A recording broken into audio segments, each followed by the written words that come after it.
Hi, I welcome you all to the Crypto Singh Show, and my name is Gunpreet Singh, and we talk about Bitcoin, Metaverse, NFTs, everything related to crypto on this channel every single day. Well, as I promised that I'm going to make a video on how you should be investing in a bear market or in a bull market. Now, this channel is for someone who wants to invest. This channel is for someone asking the question, is it the right time to buy Bitcoin? Well, this is for you all. So before we move on, please do like, share, and subscribe. Now, is this for you? Is this the price that we should be buying Bitcoin? Is today $70,000 should we buy Bitcoin, or today's $20,000 should we buy Bitcoin? Well, saying that, I've always believed in the policy, and I've always tried to explain this to all my viewers, to anyone who comes to me, is DCA, which is known as dollar cost averaging. Now, what does dollar cost averaging mean for people who don't know about this? Is something that you keep buying little, probably if you have to buy, say for an X, 10X amount. So what you do is you start buying today for 1X, then after a few days, another 1X, then after a few days, another 1X, depends upon how the cycle is going on. Now, today's cycle, I would suggest someone to buy within these 3 to 6 months.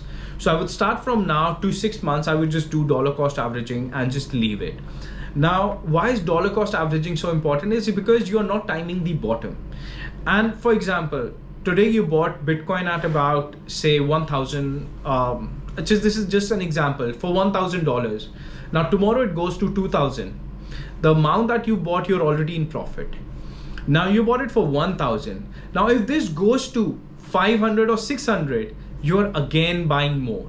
So what happens is, once you bought it at 1,000, the other you bought it at 500, now it's at 700. So your averaging is around 700. Now, after 500, it might be possible, it might go to 400, it might go to 300. But again, it's going to bounce back from there. Now 300, you again buy more. So your averaging comes to around 600 or 500. Now what happens is it bounces back to 1,000 rupees. So you're again in profit. So dollar cost averaging helps you to not actually get profits, but to actually reduce your losses. And try and understand, in financial world or financial markets, what is the most important thing in financial world?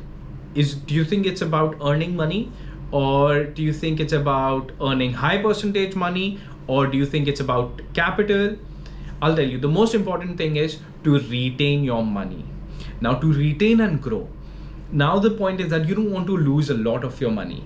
Now people say that these markets are volatile, and we always do listen to all these things, and that this is a bubble, this will blast one day.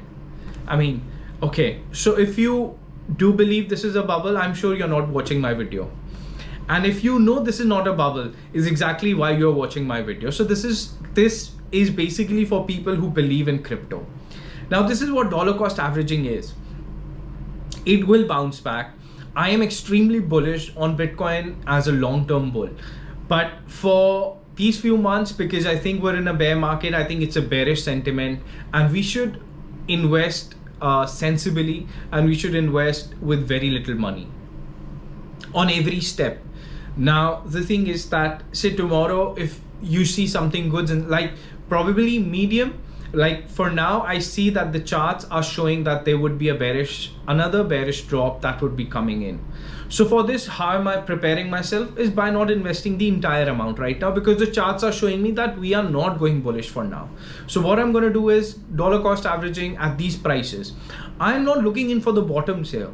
Now the bottoms, or you always have to realize this is now. So let me try and make this easier for you or for anyone to understand. Now, for example, maybe in 2001 or 1995, someone would have said, you know what, the gold is too high to buy today. Gold is around 500 rupees at that point of time. Actually, I'm just gonna see what was the gold price in 1995. Let me actually give you a figure. So it was actually 5,000 rupees. Okay, let's say 5,000 rupees. Now someone would have said, you know what, today is 5,160 rupees, but tell me, is it a good time to buy gold? In 1995 it was 4,680. Now is it a good time to buy? Now from 4,680 it went to 5,000 rupees at that time, which was a 10% increase. Now someone would have said that it's gone up too high, don't buy. It's 10% increase in gold. Who buys gold at 5,000 rupees per gram? Well, you have to understand, this is not how finances work. The finances work with the number of assets you have. Now, if someone would have actually taken that step at that point of time and bought gold at 5,000 rupees per gram, even after being 10% higher from what it was, 46 or 4,700 rupees. I mean, today we're at 50,000 rupees per gram or 54,000 rupees per gram. So try and understand that what is, and if I tell you in the dollar pricing, so it's around $388 at that point of time to about 1,700 today. So saying that financial markets are about how many assets you hold. It's not about the pricing that you hold. So many people ask these questions, that is it a good price to buy? There is nothing like a good price to buy. It's always think this way, every time you buy is a bad price to buy. You'll not feel bad when the market crashes, because these markets are volatile. So have a mindset up where you know that our mind or our brain is actually made in a way or taught in a way that we are made to learn that all of these things are not for us. What is for us is our job, is struggling, that is for us. Now, these are the things they are never taught to us in school as well. That what is financial freedom to us? Now, this is what financial freedom is. This is what has to be taught in schools as well, but they never teach you all these things.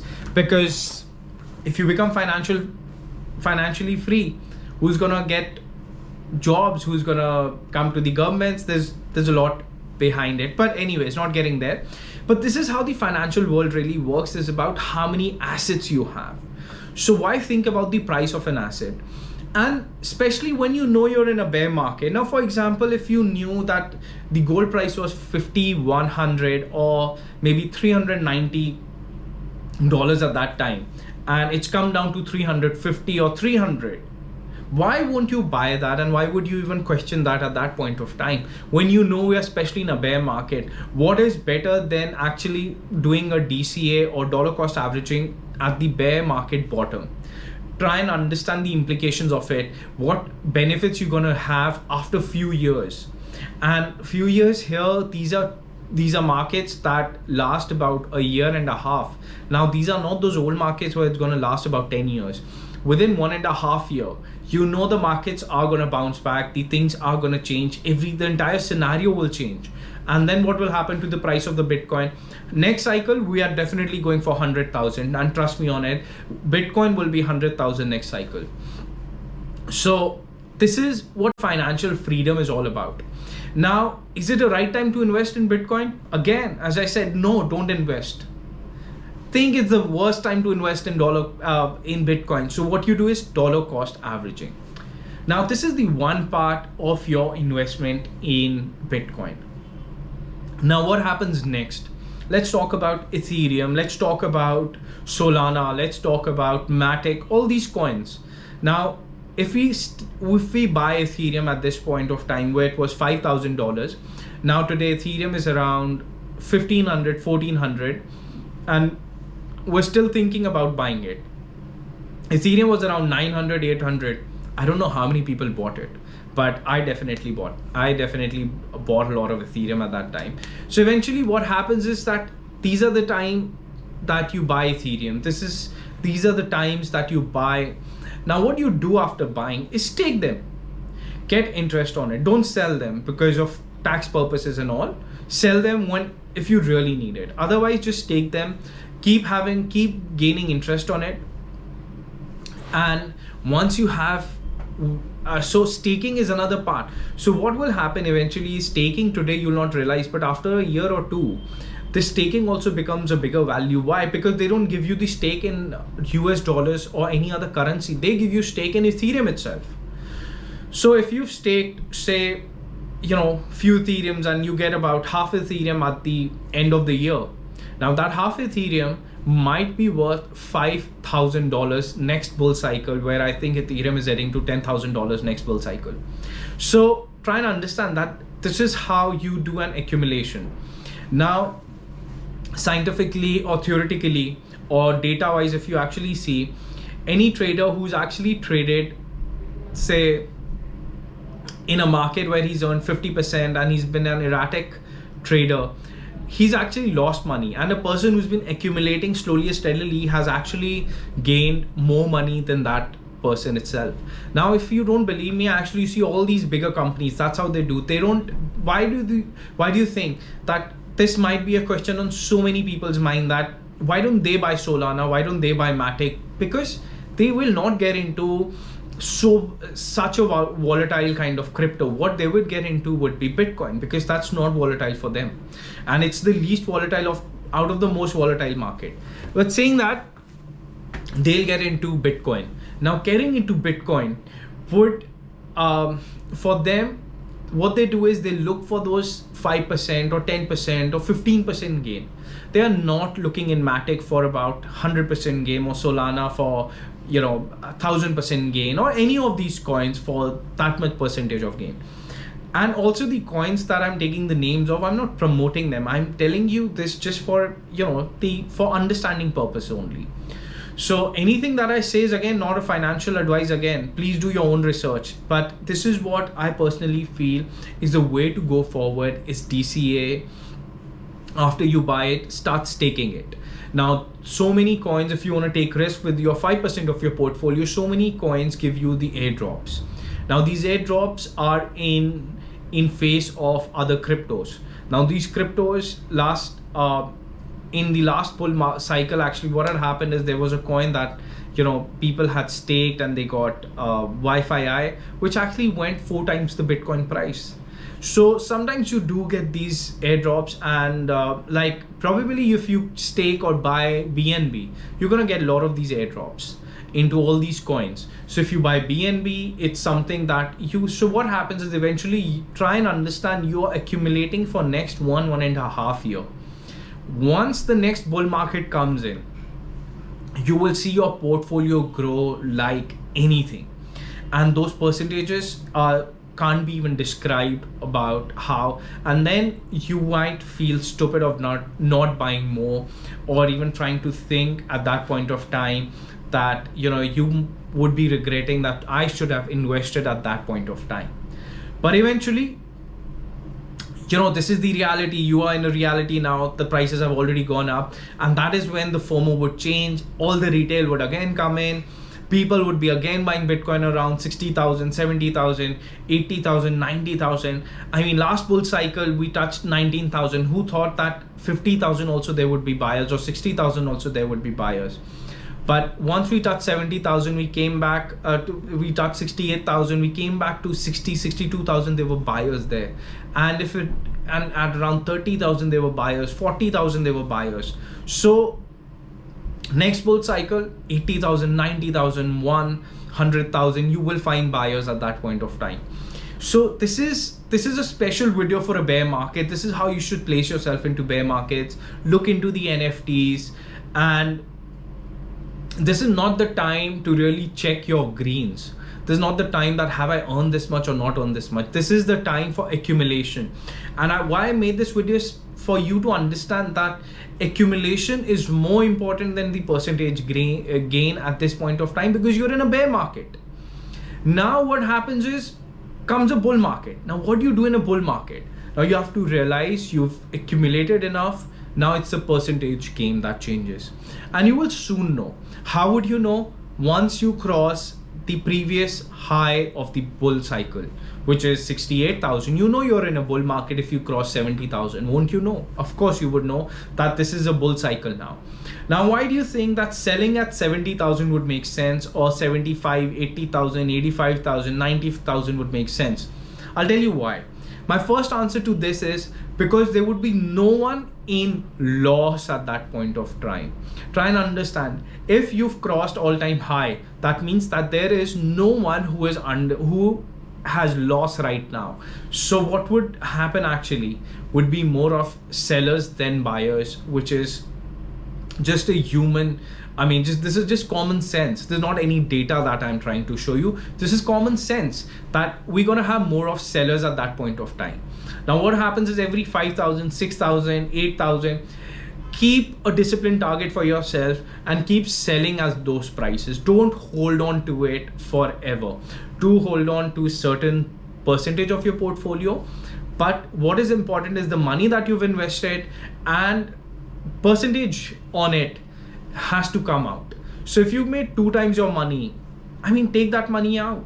Take that. If you made actually 3 or 4 times your money, say today's Bitcoin is 20,000 and we go to 70,000 or maybe 1 lakh, say 70,000, we would be making 3.5 times of our money. So we would take out 2 times of our money because we've already made good gains on it. Let the 1.5 ride as the market rides. It might just touch 100,000 or 200 or 500,000. Nobody knows when these markets would change. But all you gotta do is be prepared for it. And how do you prepare yourself? Is by self-discipline, by writing all these things down, and by not getting flowed by your emotions. Now you have to understand that emotions will flow you away. When you're at 70,000, you'll be like, I'm not selling this because I know it's gonna go to 100,000. Fair enough. But what if it does not go?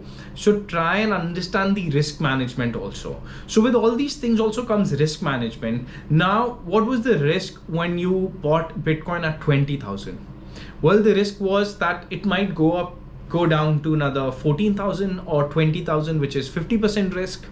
Fair enough. But what's the high side of it? Well, the high side of it is 100,000, 80,000, 90,000, which is 4 to 5 times. So your risk management here is way better than at 70,000, where what would you think at 70,000, how much is gonna go? Another 30,000 up, 20,000 up, maybe 50,000 up, who knows? But try and understand, it's as much risk as, you might go down as well. People might just, the institutions might just sell off the Bitcoin, and the Bitcoin might just reach around 35,000 again. So your risk management is something that you really need to analyze at that point of time and not get carried away by FOMO. So the best way that I found out for myself all these years was to pen it down. I think it's the easiest way. So whenever something comes into my mind, I pen it down, and then when there is the time, I always see that what I've written, and then I don't decide emotionally about it, because what happens is your online, your articles, news, YouTube, everything would become an emotional concept for you, because you have to understand, again, as I said in one of my previous videos, these are influencers. Now, what do you mean by influencers? They are to influence your brain, your emotions. Now they are trying to influence you to buy into something that your risk management is not allowing. So try and understand at that point of time that when the bull market comes in, that's the time you have to analyze your risk management. And the easiest way or a barometer would be the all-time high. If we cross another all-time high, that's the easiest risk management. And where are we right now is again the all-time high of the previous cycle. So the risk management is really low in terms of losing more money and earning more. So I'll be losing more at this point of time, and I'll be earning more in a longer period of time. So right now, you have to understand, when you're at the top, that is where you realize you're in a bull cycle. So this is what it is, and this is how you should invest. Do your staking, buy a few coins that give you airdrops, Google about them, search about them, get into it. You could stake Ethereum, you could stake 32 Ethereum, you could stake Bitcoin, get percentage money on it. But saying that, one thing, please be very clear and try and understand that all of these wallets are highly, again, so if they are not your keys, that's not your asset. So wherever you stake, usually they take your keys. So staking also have to be very careful. I don't use, for staking, I don't use any other exchange than Binance actually, which I think is the biggest one. And in Binance also certain portfolio, because Binance is not something that you really, any exchange is not something you would really rely on, especially in a bear market. So be careful about those things. So, and don't get scammed about, once if you're a beginner to crypto, don't get scammed about online. If you go on Twitter, you go on Telegram, people will start messaging you directly. So DM messages, none of these exchanges or none of these crypto firms, they will not message you directly. So don't get into that. If you want to buy into something, go on a website, go on the Twitter, see the blue tick if it's there, and go from that link to that particular website or anything that you want to do. So that's how you should get into crypto, and that's how you should learn about crypto. So this is a video especially for a bear market, how you should invest, and we'll be taking out more videos like that. I hope you're liking the content. If you're liking it, please do like, share and subscribe. Thank you so much for watching. Signing off, Gunpreet Singh from the Crypto Singh Show. Take care. Bye bye.